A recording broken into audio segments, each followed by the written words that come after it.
Good morning బంగారాలు. ఈవిడెవరు? అరే తాతలు మీరు అంతా బంగారు తాతలు నాన్న మీరు. ఆహా పద్దు, ఎన్నాళ్ళకి వచ్చావురా నాన్న. ఈరోజు నా జన్మ ధన్యమైందిరా. మహాలక్ష్మిలా ఉన్నావు తల్లి. ఏం లేదు నాన్న, ఎప్పటి నుంచో మిమ్మల్ని అడిగేదే. నా వాటా నాకు కొంచెం పంచిచ్చేయి నాన్న. నేను ఎవరి తాలూకు అనేదే 1 గంటలో ఊరంతా తెలిసిపోతుంది. మొన్న అచ్చేందుకు వచ్చింది, ఇప్పుడు నేను కూడా అందుకే వచ్చింది. మారిపోయినట్టు నటించు మమ్మీ, తాత పొంగిపోయి ఆస్తి రాసిచ్చేస్తాడు అని చెప్పావు కదా.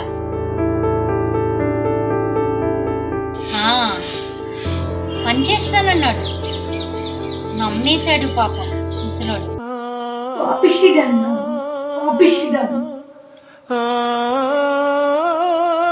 డబ్బు కోసం కక్కుర్తిపడి నీ మనసుని ఘోరంగా గాయపరిచాను నాన్న. పాపిష్టిదాన్ని.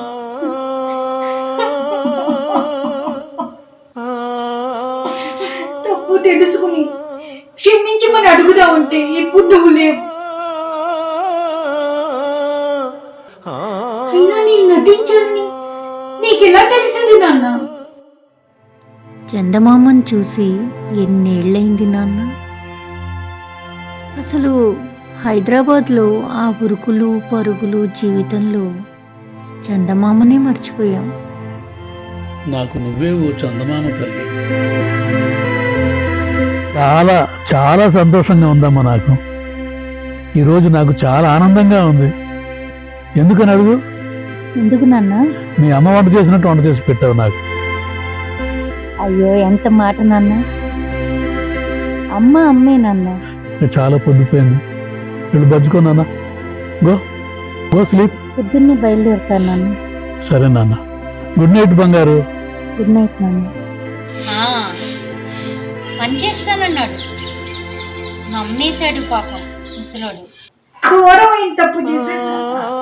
ఘోరమైన తప్పు చేశాను నాన్న. పాపం చేశాను. ఎక్కడికి వెళ్ళిపోయావు నాన్న?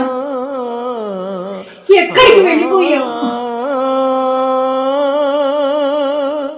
రేపే అంకుల్ని క్షమించమని అడుగుతాను. నిన్నెక్కడున్నా వెతికి పట్టుకుంటాను నాన్న. ఎక్కడున్నా వెతికి పట్టుకుంటాను.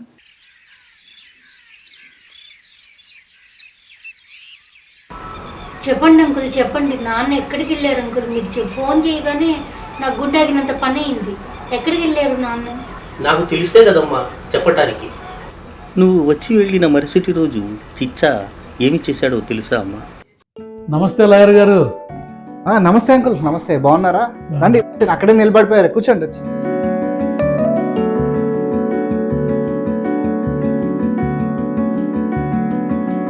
మీరు వచ్చారేంటి అంకుల్? కబుర్ చేస్తే నేనే వచ్చేవాడిని కదా. అవసరం నాది కదా నాయన.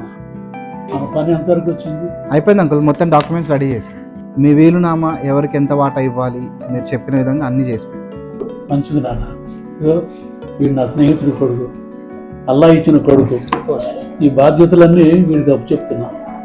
ఆ వివరాలు మొత్తం ఏం కావాలన్నా సరే ఆయన చూసుకుంటాడు. ఇక నుంచి బాధ్యత మొత్తం వీడిదే. ఓకే, దాన్ని తీసుకున్నాను. ఆయన ఇచ్చేసాను.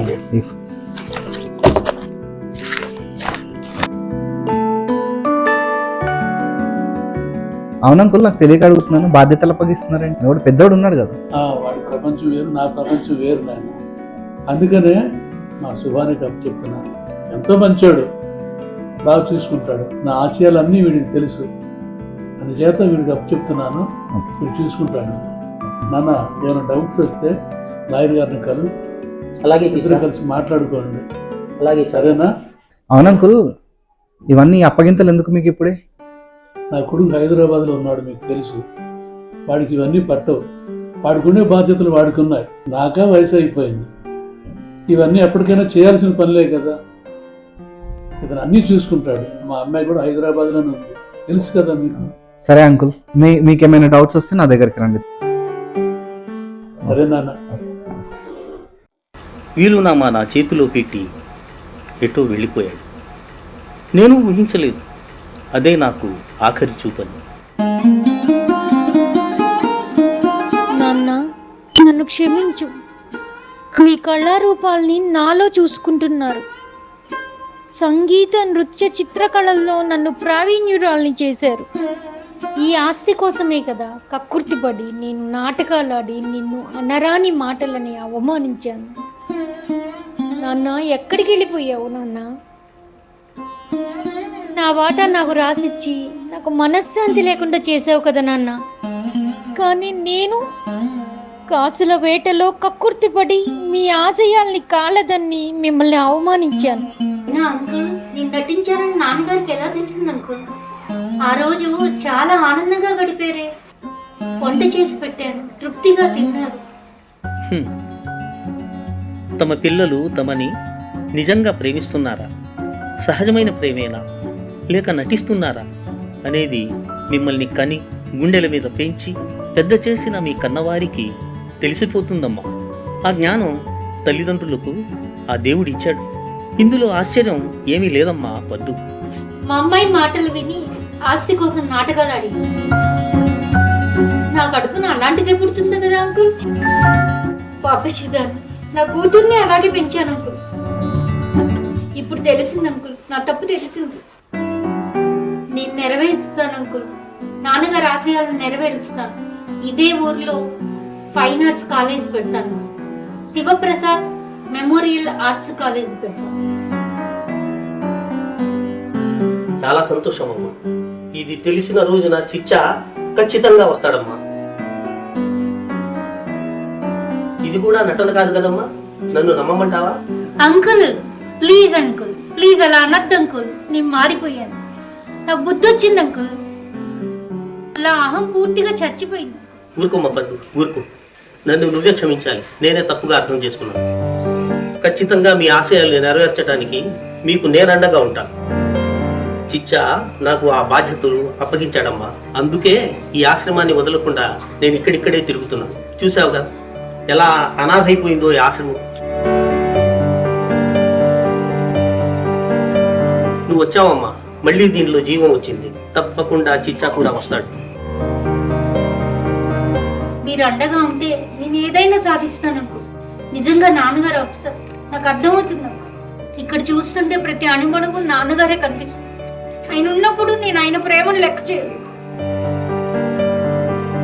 పోయినప్పుడు కనపడినప్పుడు ఇప్పుడు ఏడుస్తున్నా. నేను మారేసరికి ఆయన లేరు ఇక్కడ. రాలేదు మా ఊరుకో, నేను అండంగా ఉన్నాను అమ్మ. మనం చేద్దాం, చిచ్చా ఆశయాల్ని మనం నెరవేరుద్దాం. Okay uncle, thank you. వస్తాను. ఓకే అమ్మా, మంచిదమ్మా. లక్ష్యం లేని అడుగులు శిథిలమైతే లక్ష్యం వైపు వేసే అడుగులు పదిలమై 10 మందికి దారి చూపుతాయి. శివప్రసాద్ గొప్ప కళాకారుడు, కోటీశ్వరుడు. అయితే అతనికి కాసుల మీద కంటే కళల మీదే మక్కువ. అందుకే ఎక్కడ ఆపాలో అక్కడ ఆపేశాడు. సరిపోదా ఈ జీవితం అనుకున్నాడు. అతని చిత్రాలు మనతో మాట్లాడతాయి, ఆలోచింపజేస్తాయి.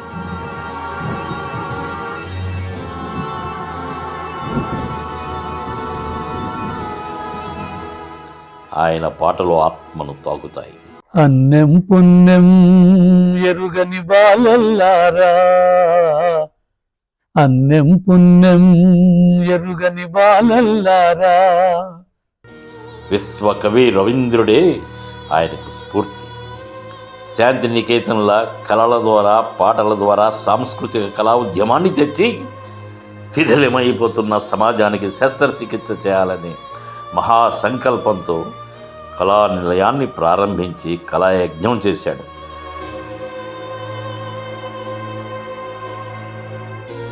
మన సంస్కృతి, మన కళలు, మన మూలాల్ని చాటే వనరులు. వీటిని మర్చిపోవడం అంటే పుట్టిన మూలాలను కత్తిరించుకోవటమే అనేది శివప్రసాద్ భావన. చదువు, ఉద్యోగం జీవితానికి పునాది మాత్రమే, కానీ కళలు జీవితానికి సారాన్ని ఇస్తాయి. ఎక్కడ ఉన్నా, ఏ దేశంలో ఉన్నా మీ కళలను, సంస్కృతిని మర్చిపోకూడదనే భావనతో భావి భారత పౌరుల్ని తీర్చిదిద్దాలనే మహాసంకల్పంతో కళాయజ్ఞాన్ని ప్రారంభించాడు.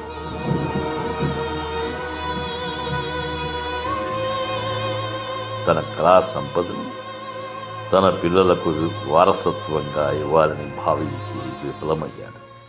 శివప్రసాద్ మహాసంకల్పాన్ని బ్రతికించుకునే బాధ్యత వారసులకే కాదు, అందరి మీద ఉంది. ఊరికో శివప్రసాదులు కావాలి, రావాలి. అప్పుడే శిథిలమైపోయిన కళా నిలయం జీవం పోసుకుంటుంది.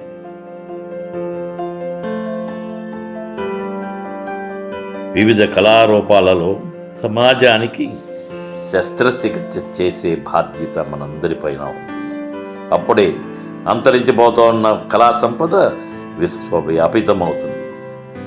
ఆరోగ్యకరమైన కులమత రహిత సమాజం ఆవిష్కృతమవుతుంది.